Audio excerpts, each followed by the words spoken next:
This is going to be a video tutorial on how to turn on or off JavaScript in the Chromium web browser. I will be using Ubuntu 24.04 for this. Let me jump over to my browser here.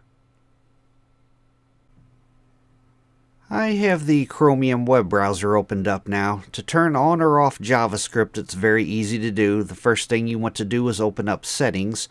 I'm going to go off to the upper right hand corner, up to the three-dot hamburger menu. I'm going to click on that. Then I'm going to go down to where it says Settings, and I'm going to click on Settings. Now in the pane off to the left hand side, I'm going to click on Privacy and Security. Then on the center pane, down towards the bottom, I'm going to click on Site Settings.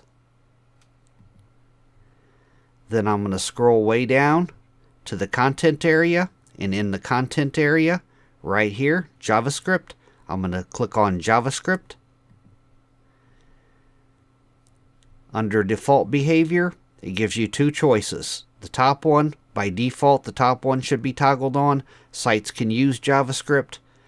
The bottom one, if you toggle this one on, don't allow sites to use JavaScript. That is how to turn on or off JavaScript on the Chromium web browser. Thanks for watching.